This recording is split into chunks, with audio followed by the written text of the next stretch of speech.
एक सिस्टम चलाया जा रहा है और कानून, चाहे वो एसपी हो और आईजी महोदय हो, दोनों में से जो भी टीम गठित होती है दूसरे राज्यों के अंदर, और यह किया जाता है जो भी दरिंदे इस तरीके की दरिंदगी करते हैं उसके 1 घंटे के अंदर टीम गठित होती है। और होने के बाद जो आरोपी था उस व्यक्ति के कॉलोनी और उसके घर के ऊपर अभी के अभी 1 घंटे के अंदर बुलडोजर चलना चाहिए, उसका मकान गिरा। न्याय की दूसरी मांग इस तरीके से होगी और उनको जो सहयोग कर रहा है उनको उस इलाके से बेदखल करना पड़ेगा, और जो पीड़ित और शोषित और जो दबा कुचला व्यक्ति है, जो डरा हुआ है, उसको कानून व्यवस्था के तहत उनको सिक्योरिटी देने का काम करे। ये बात मैं यहां से कहना चाहता हूं मेरे भाइयों। आपने दूसरे को तो 50 लाख दे दिया, एक मरता है तो 50 लाख दे दिया, और दूसरा उसके घर वालों को नौकरी दे दी। हम ये मांग कर रहे हैं, पर पहले ये हमारी जो बात है वो 2 बात पहले पूरी होनी चाहिए, तब जाकर के हम वो करेंगे। मेरे भाई ने बोला था कि हम आने वाले 2-3 दिन के अंदर कलेक्ट्री पर बहुत बड़ा धरना देंगे। मैं ये कहना चाहता हूं, अगर ये काम नहीं हुए तो आने वाले समय में हमारा जो धरना है वो राइट बिंदु पर धरना होगा, जो आप समझ सकते हैं अदवास गांव के अंदर। ये भी बात बताना चाहता हूं मैं,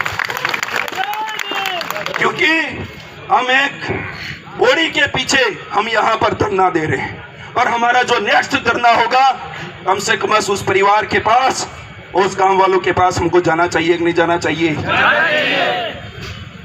उनके पास किसी प्रकार का फोन नहीं है, उनको नहीं पता है कि हमारे परिवार के उस बच्ची को नहीं पता है कि मेरे पिता के लिए कितने लोग धरना दे रहे हैं, उस पत्नी को नहीं पता है कि मेरे पति के लिए कितने लोग धरना दे रहे हैं, उस माँ उस बाप को नहीं पता है जो मौत के बीच में जूझ रहा है, उनको नहीं पता है कितने लोग धरना दे रहे हैं। अगर ये दिखाना है तो हमको धरना वही देना पड़ेगा नेक्स्ट टाइम पे, अगर हमारी ये मांगे नहीं मानी तो।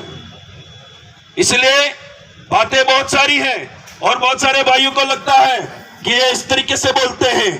एक बात मैं आपको बताना चाहता हूं, पूर्व में चुनाव लड़ा था, कोई गम नहीं है, कोई समस्या नहीं है, पर मैं ये आपको आज यहां से कहना चाहता हूं, और विशेष करके एससी के भाइयों से कहना चाहता हूं, और आदिवासी भाइयों को तो कह ही चुका हूं, और ओबीसी और जो हमारे साथ मानवता में विश्वास रखते हैं वो भाई अगर आए हुए हैं इस न्याय की लड़ाई में, उनको भी कहना चाहता हूं, जिस तरीके से आप आगे भेजो नहीं भेजो आपकी जिम्मेदारी आप पे छोड़ दी है, पर मैं जब तक जिंदा रहूंगा इस शरीर के अंदर अगर एक कतरा खून भी रहेगा इसी तरीके से दहाड़ता रहूंगा। ये आवाज कोई और कभी भी बनने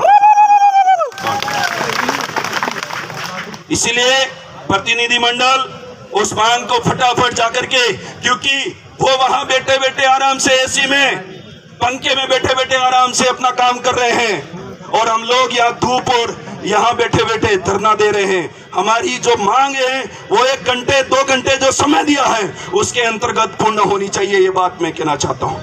जिस तरीके से आरोपी को डिटेन किया था आपने, उसी तरीके से बुलडोजर तैयार करिए, नहीं तो हमारे पास भी उपलब्ध मिल जाते हैं। तो ये बात मैं कहना चाहता हूँ, और कागज नहीं हो तो मेरे भाई के पास कागज पड़ा हुआ है, वो उस व्यक्ति के खिलाफ अभी का अभी निलंबित लेटर निकालिए, उसको निलंबित करिए। ये बात मैं कहना चाहता हूं। नहीं कागज नहीं हो तो हम देने के लिए तैयार है, ये भी मैं आपको कहना चाह रहा हूं। मेरे भाइयों, इसी तरीके से डटे रहना है आपको।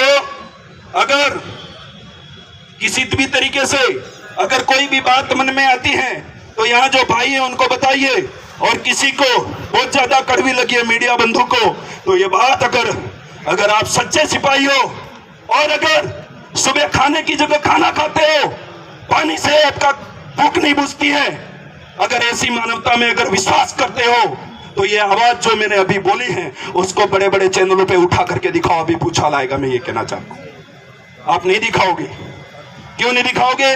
क्योंकि मैं पिछली बार कलेक्ट्री पे फिर से बोल चुका हूं। ऐसा कुछ नहीं बोलना चाहूंगा, पर यही बात अगर आप उठाते हैं तो मैं भी मानूंगा मीडिया बंधु के अंदर भी मानवता है, वो इस भाई की न्याय के लिए भी हमारा सहयोग साथ सपोर्ट किया था। यही बात कहना चाहूंगा। आप सभी को धन्यवाद। और आजू बाजू किसी को अगर बुरा लगा है तो घर पे जाके 2 रोटी ज्यादा खाना, जिनको लगना चाहिए था, क्योंकि हम तो धरनास्थी है, हम तो धरना देंगे। हम हर एक बातों को ध्यान में रखते हुए हमारा जो रूल्स रेगुलेशन बना है, जिस तरीके से धरना चल रहा है उसी तरीके से इस धरने के अंदर थोड़ी अब गर्माहट आनी चाहिए, क्योंकि नीचे से भी भाप बन रहा है थोड़ा, तो हमारे अंदर गर्मी आनी चाहिए कि नहीं आनी चाहिए? इनसे कहना चाहता हूं, जो भी टीम है जाकर के अभी उनको पूछिए कि आपका क्या चल रहा है और किस तरीके से आप आगे की कार्रवाई करने के लिए तैयार हो रहे हैं। धन्यवाद, आभार और जोहार भीम सभी को। धन्यवाद। जय जोहार, जय आदिवासी।